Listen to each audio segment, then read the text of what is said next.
Feeling stressed, depressed, strung out, mind churning, can't sleep? Why not try watching a video before bed? But not just any video.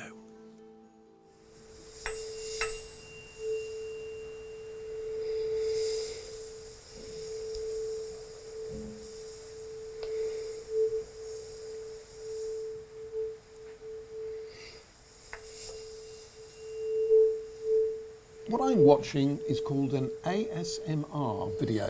It stands for Autonomous Sensory Meridian Response. There are literally thousands of them online, and at first sight, I have to admit, they look a bit weird. Bring each edge to the middle, like so. Fold, press. Some of the most famous feature a woman folding towels. Side, fold. There are people pretending to be doctors and therapists. Okay, very good. Head massage. There are videos of people whispering. The sound of gloves.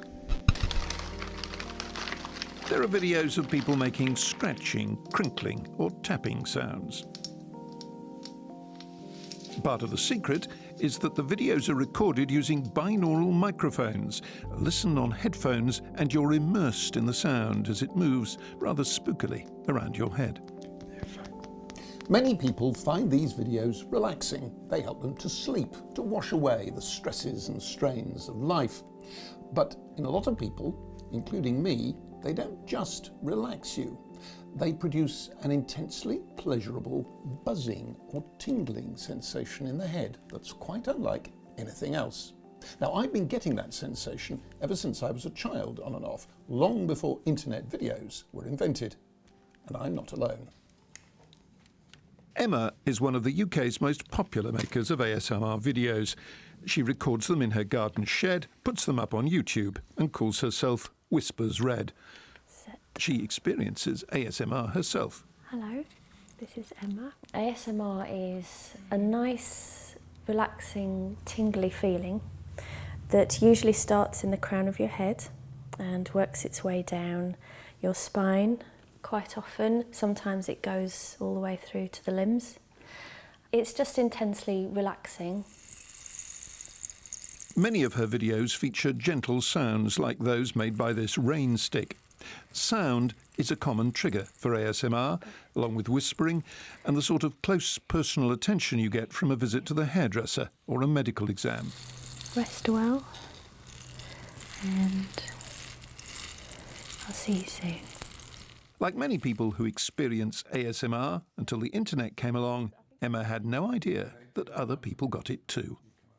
It was just an amazing feeling to know that there's a name for this thing that I've always experienced and that other people experience it too. Since then, I found out that my brother experiences it and we never spoke about it.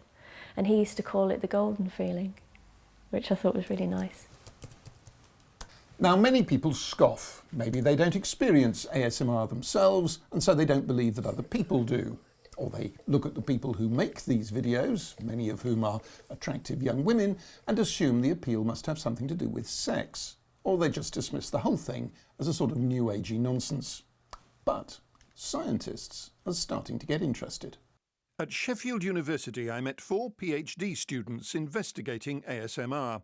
3 of the 4 discovered they all shared experience of this curious phenomenon. It's something that I've had for literally my whole life. It tends to be women, usually Eastern European, who have very soft-spoken voices, and they're telling you something like instructional, and it's also like the anticipation in between certain words that really gets me quite tingly. So it's almost the pauses between words. Just put that right on your diaphragm, and then I will attach this Velcro belt kind of around you.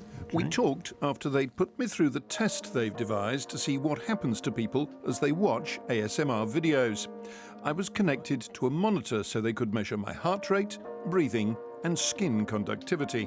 What we're doing is showing ASMR videos, and we're testing both people who know that they get ASMR and those that know that they don't get ASMR. And we want to find out whether there's a physiological response. What really gave me the buzz was getting wired up in the first place. Lots of people say that's just the sort of close personal attention that triggers ASMR. This is in itself stimulating the tingles. Very interesting. Good. After that, the videos themselves were a bit of a letdown. One, by Emma Whispers Red, I'd suggested myself. One was those folding towels again. One, which wasn't meant to give me tingles, was by a man teaching me how to make pasta. To be honest, none of them had much effect. You can see during the first video, which was the video that you chose, your heart rate increased slightly, to 55. Yeah. One of the 4 students doesn't experience ASMR. That's Teresa, the woman actually running the tests, and she finds the videos, well, a bit creepy. They're kind of moving their hands slow and they're touching things and then they have these whispery voices and they're folding towels, and it's, I mean, I can understand how that is relaxing if you're at, say, a spa, but it's just a video. You're not really talking to another person, so why are you whispering on camera? I don't understand that at all.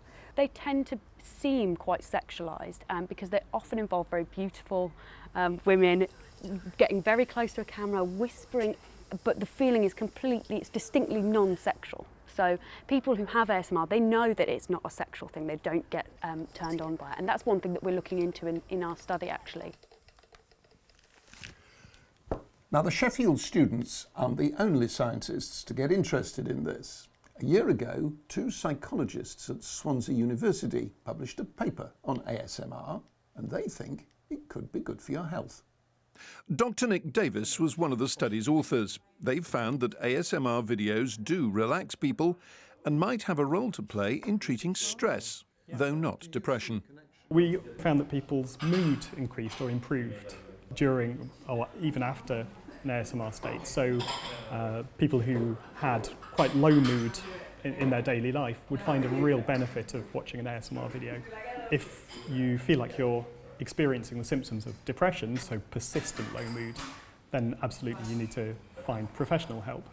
But I think we all go through periods of stress and periods of low mood and just feeling a bit down, and I think this is something that could be used to treat yourself to a little me time, like having a hot bath or going for a run. So there's nothing wrong with that, I don't think. So, all those thousands of videos may be doing people good. But a mystery remains. Why does watching them make some people's heads buzz? Scientists are on the case. One day, maybe, they'll work it out and tell us.